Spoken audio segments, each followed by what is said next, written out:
ਨਰਿੰਦਰ ਮੋਦੀ ਦੀਆਂ ਜਦੋਂ ਗੱਲਾਂ ਸੁਣੀਦੀਆਂ ਤੇ ਲੱਗਦਾ ਹੈ ਕਿ ਇਹਦੇ ਤੋਂ ਚੰਗਾ ਬੰਦਾ ਹੀ ਕੋਈ ਨਹੀਂ ਤੇ ਜਦੋਂ ਇਹਦੀਆਂ ਹਰਕਤਾਂ ਵੇਖੀਦੀਆਂ ਫਿਰ ਲੱਗਦਾ ਹੈ ਕਿ ਇਹਦੇ ਤੋਂ ਗੰਦਾ ਬੰਦਾ ਹੀ ਕੋਈ ਨਹੀਂ। ਅੱਜ ਮੈਂ ਗੱਲ ਕਰਨ ਜਾ ਰਿਹਾ ਹਾਂ ਕਿ ਸਿੱਖਾਂ ਸਰਦਾਰਾਂ ਦੇ ਕੋਲ ਜਦੋਂ ਨਰਿੰਦਰ ਮੋਦੀ ਜਾਂਦਾ ਹੈ, ਸਿੱਖਾਂ ਸਰਦਾਰਾਂ ਦੀ ਤਾਰੀਫ ਕਰਦਾ ਹੈ, ਗੁਰੂ ਗੋਬਿੰਦ ਸਿੰਘ ਜੀ ਦੀ ਚਾਰ ਸਾਹਿਬਜ਼ਾਦਿਆਂ ਦੀ ਤਾਰੀਫ ਕਰਦਾ ਹੈ ਤੇ ਸਾਰਿਆਂ ਨੂੰ ਯਕੀਨ ਆਉਂਦਾ ਹੈ ਕਿ ਇਹ ਬਹੁਤ ਚੰਗਾ ਬੰਦਾ ਹੈ, ਇਹ ਬਹੁਤ ਚੰਗੀਆਂ ਗੱਲਾਂ ਕਰਦਾ ਹੈ। लेकिन ਇਹੋ ਹੀ नरेंद्र मोदी जो किसानों को दिल्ली आने तो रोकता है, किसानों ते जुल्म करता है, पंजाब दे पानी डकदा है, पंजाब दे नौजवानों चिट्टे ते लांदा है, फिर लगता है कि नरेंद्र मोदी वर्गा गंदा बंदा ही कोई नहीं। अज इस हवाले ना वीडियो है, पहले वीडियो च देख लो कि नरेंद्र मोदी सिखां दे बारे, सिख गुरुआं दे बारे की गलबात करदा है, फिर करने इस ते गलबात। जो बोले सो निहाल। हरियाणा के गवर्नर असीम घोष जी, लोकप्रिय मुख्यमंत्री नायब सिंह सैनी जी, केंद्रीय मंत्रिमंडल के मेरे सहयोगी मनोहर लाल जी, राव इंद्रजीत सिंह जी, कृष्णपाल जी, हरियाणा एसजीपीसी के अध्यक्ष जगदीश सिंह जिंडा जी, अन्य महानुभाव, देवी और सज्जनों, आज का दिन भारत की विरासत का अद्भुत संगम बनकर आया है। आज सुबह मैं रामायण की नगरी अयोध्या में था और अब मैं यहां गीता की नगरी कुरुक्षेत्र में हूं। यहां हम सभी श्री गुरु तेग बहादुर जी के 350वें बलिदान दिवस पर उन्हें नमन कर रहे हैं। इस आयोजन में हमारे बीच जो संत मौजूद हैं, जो सम्मानित संगत उपस्थित है, मैं आप सभी को श्रद्धापूर्वक नमन करता हूं। साथियों, 5-6 साल पहले एक और अद्भुत संयोग बना था, मैं उसका जिक्र भी जरूर करना चाहता हूं। साल 2019 में 9 नवंबर को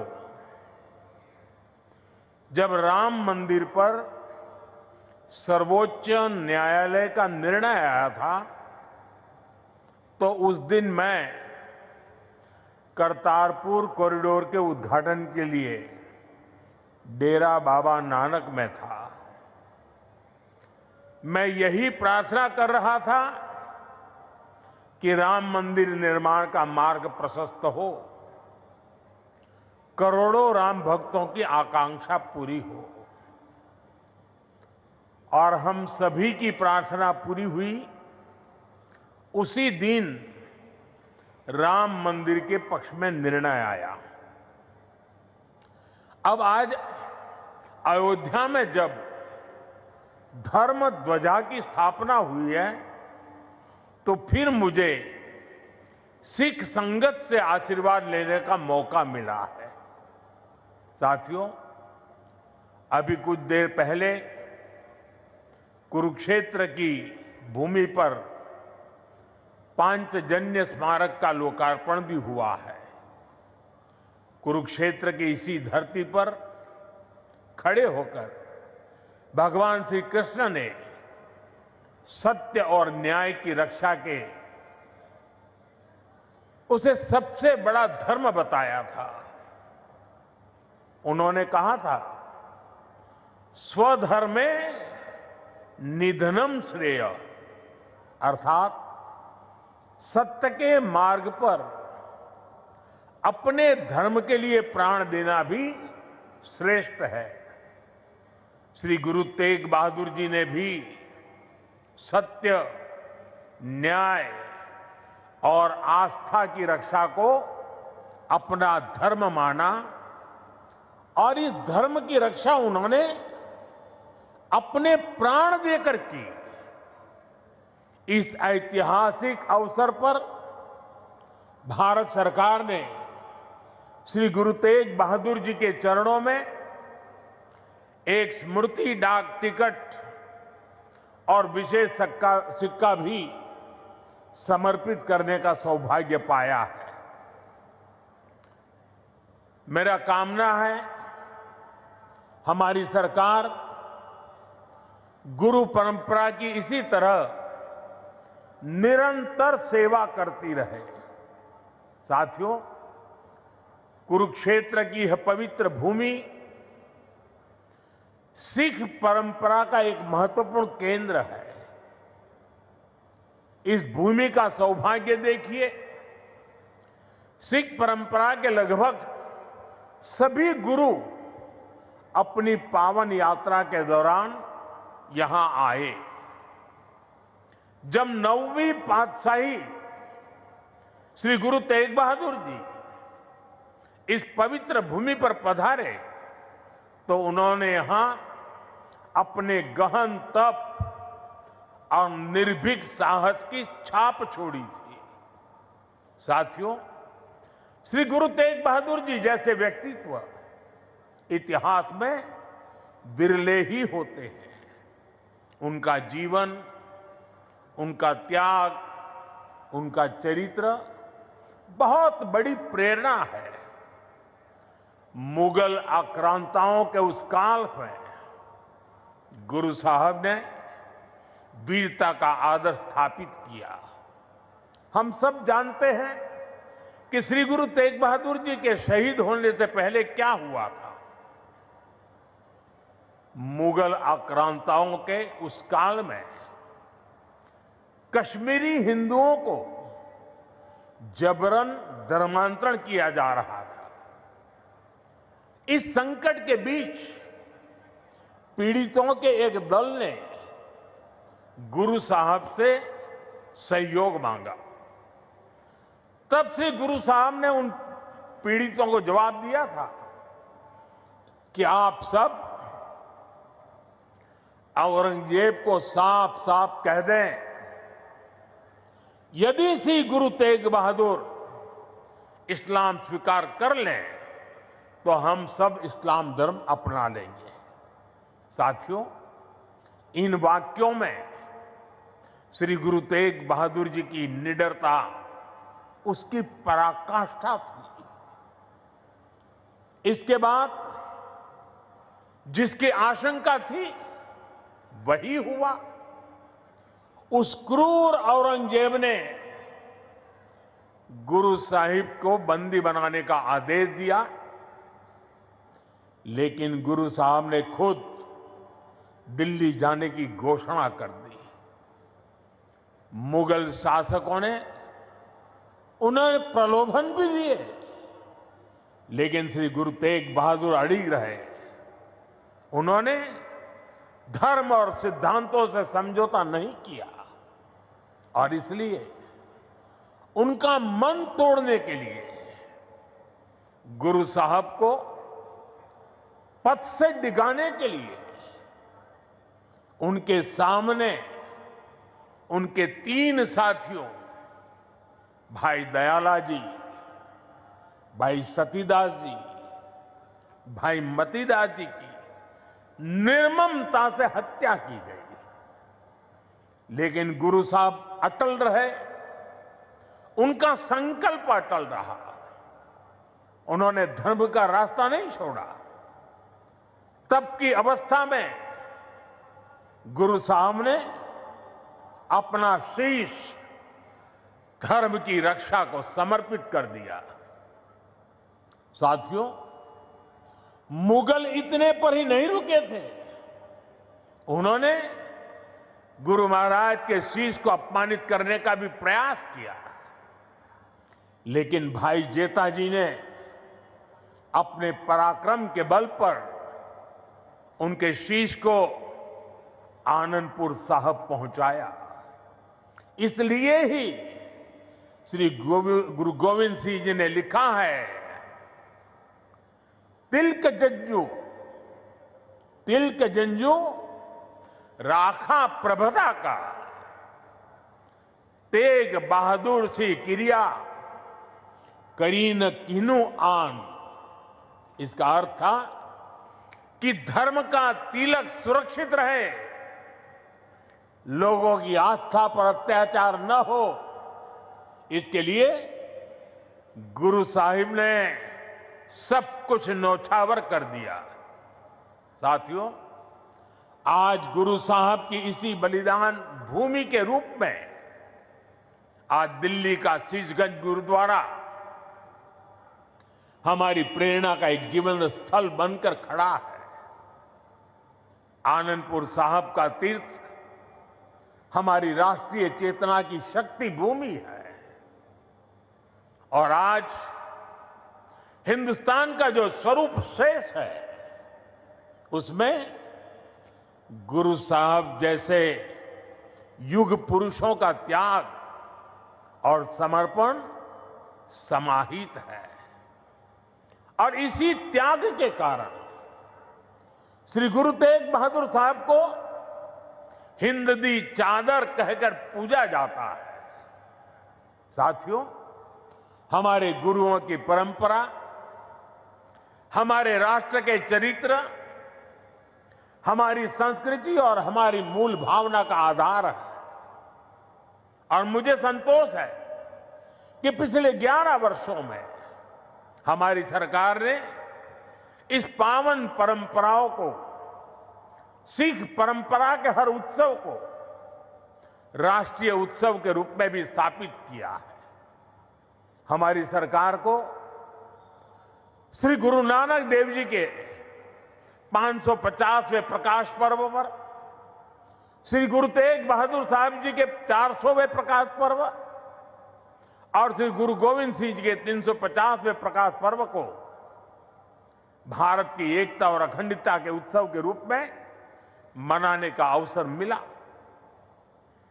पूरे भारत के लोग अपने मत, परंपरा और मान्यताओं से आगे बढ़कर इन योजनाओं में सम्मिलित हुए हैं। साथियों, हमारी सरकार को गुरुओं से जुड़े पवित्र स्थलों को भव्यतम और दिव्यतम रूप देने का सौभाग्य भी मिला है। बीते एक दशक में अनेक ऐसे अवसर आए हैं जब मैं व्यक्तिगत रूप से गुरु परंपरा के आयोजनों का हिस्सा बना।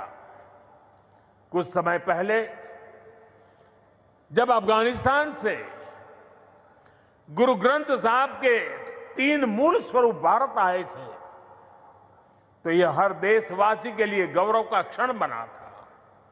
साथियों, हमारी सरकार ने गुरुओं के हर तीर्थ को आधुनिक भारत के स्वरूप से जोड़ने का प्रयास किया है। करतारपुर कॉरिडोर का काम पूरा करना हो, हेमकुंड साहिब में रोपवे प्रोजेक्ट के निर्माण करना हो, आनंदपुर साहब में विरासत-ए-खालसा संग्रहालय का विस्तार हो, हमने गुरुजनों की गौरवशाली परंपरा को अपना आदर्श मानकर इन सारे कामों को पूरी श्रद्धा से पूरा करने का प्रयास किया है। साथियों, हम सभी जानते हैं कि कैसे मुगलों ने वीर साहिबजादों के साथ भी क्रूरता की सारी सीमाएं पार कर दी थी। वीर साहिबजादों ने उनको दीवार में चुना जाना स्वीकार किया, लेकिन अपने कर्तव्य और धर्म का मार्ग नहीं छोड़ा। इन्हीं आदर्शों के सम्मान के लिए अब हम हर साल 26 दिसंबर को वीर बाल दिवस मनाते हैं। साथियों, हमने सिख परंपरा के इतिहास और गुरुओं की शिक्षाओं को राष्ट्रीय पाठ्यक्रम का हिस्सा भी बनाया है ताकि सेवा, साहस और सत्य के ये आदर्श हमारी नई पीढ़ी की सोच का आधार बने। साथियों, मुझे विश्वास है कि आप सभी ने जोड़ा साहिब के पवित्र दर्शन जरूर किए होंगे। मुझे याद है जब पहली बार मेरे मंत्रिमंडल के सहयोगी हरदीप सिंह पुरी जी ने मुझसे इन महत्वपूर्ण धरोहरों के बारे में चर्चा की थी। उन्होंने बताया था कि उनके परिवार ने गुरु गोविंद सिंह जी और माता साहिब कौर जी का पवित्र जोड़ा साहब करीब 300 वर्षों से सहेज कर रखा है और अब वो इस पवित्र धरोहर को देश दुनिया की सिख संगत को समर्पित करना चाहते हैं। साथियों, इसके बाद इन पवित्र जोड़ा साहिब को पूरे सम्मान और मर्यादा के साथ वैज्ञानिक परीक्षण कराया गया ताकि ये पवित्र धरोहर आने वाली पीढ़ियों के लिए संरक्षित हो सके। सभी तथ्यों को देखते हुए हमने यह सामूहिक निर्णय लिया कि इन पवित्र जोड़ा साहिब को तख्त श्री पटना साहिब को समर्पित किया जाएगा, जहां गुरु महाराज ने अपने बाल्यकाल का एक लंबा समय बिताया था। पिछले महीने एक पावन यात्रा के रूप में गुरु महाराज के ये पावन जोड़ा साहिब दिल्ली से पटना साहिब ले जाए गए और वहां मुझे भी इन पवित्र जोड़ा साहिब के सामने अपना शीश नवाने का अवसर मिला। मैं इसे गुरुओं की विशेष कृपा मानता हूं कि उन्होंने मुझे इस सेवा का, इस समर्पण का और इस पवित्र धरोहर से जुड़ने का अवसर दिया। साथियों, गुरु तेग बहादुर साहब जी की स्मृति हमें यह सिखाती है कि भारत की संस्कृति कितनी व्यापक, कितनी उदार और कितनी मानवता केंद्रित रही है। उन्होंने सर्वत का भला का मंत्र अपने जीवन से सिद्ध किया। आज का यह आयोजन सिर्फ इन स्मृतियों और सीखों के सम्मान का क्षण नहीं है, यह हमारे वर्तमान और भविष्य के लिए एक महत्वपूर्ण प्रेरणा भी है।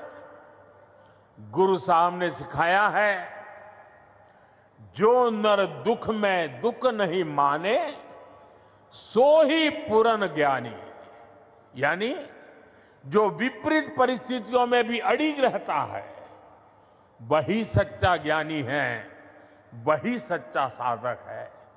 इसी प्रेरणा के साथ हमें हर चुनौती को पार करते हुए अपने देश को आगे ले जाना है, अपने भारत को विकसित बनाना है। साथियों, गुरु साहब ने ही हमें सिखाया है, भय काहू को देत न भय मानत आन, यानी हम न किसी को डराएं और न किसी से डरकर जिए। यही निर्भयता समाज और देश को मजबूत बनाती है। आज भारत भी इसी सिद्धांत पर चलता है। हम विश्व को बंधुत्व की बात भी बताते हैं और अपनी सीमाओं की रक्षा भी करते हैं। हम शांति चाहते हैं लेकिन अपनी सुरक्षा से कोई समझौता नहीं करते। ऑपरेशन सिंदूर इसका सबसे बड़ा उदाहरण है। पूरे विश्व ने ये देखा है, नया भारत न डरता है, न रुकता है और न आतंकवाद के खिलाफ झुकता है। आज का भारत साहस और स्पष्टता के साथ पूरी शक्ति से आगे बढ़ रहा है। साथियों, आज इस अहम अवसर पर मैं हमारे समाज से, युवाओं से जुड़े एक ऐसे विषय पर भी बात करना चाहता हूं जिसकी चिंता गुरु साहब ने भी की थी। ये विषय नशे का है, ड्रग्स का है। नशे की आदत ने हमारे अनेक नौजवानों के सपनों को गहरी चुनौतियों में धकेल दिया है। सरकार इस समस्या को जड़ से समाप्त करने के लिए सारे प्रयास भी कर रही है, लेकिन यह समाज की, परिवार की भी लड़ाई है।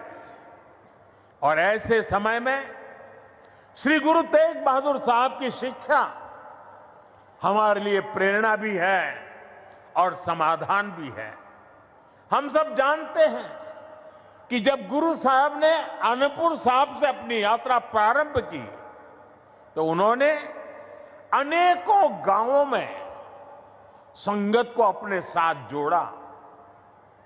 उन्होंने ना सिर्फ उनकी श्रद्धा और आस्था का विस्तार किया, बल्कि इन क्षेत्रों में रहने वाले समाज का आचरण भी बदला। इन गांवों में रहने वाले लोगों ने हर तरह के नशे की खेती छोड़ी और गुरु साहब के चरणों में अपना भविष्य समर्पित किया। गुरु महाराज के दिखाए इसी मार्ग पर चलते हुए यदि समाज, परिवार और युवा मिलकर नशे के खिलाफ निर्णायक लड़ाई लड़ने का काम करें तो ये समस्या जड़ से समाप्त हो सकती है। साथियों, श्री गुरु तेग बहादुर साहब की शिक्षाएं हमारे आचरण में शांति, हमारी नीतियों में संतुलन और हमारे समाज में विश्वास का आधार बने, यही इस अवसर का सार है। आज जिस तरह से पूरे देश में श्री गुरु तेग बहादुर का ये शहीदी दिवस मनाया जा रहा, वो ये बताता है कि गुरुओं की सीख आज भी हमारे समाज की चेतना में कितनी जीवंत है। इसी भावना के साथ की ये सारे आयोजन भारत को आगे ले चलने में हमारी युवा पीढ़ी की सार्थक प्रेरणा बने। एक बार फिर आप सभी को मेरी अनेक अनेक शुभकामनाएं हैं। वाहेगुरु जी का खालसा, वाहेगुरु जी की फतेह।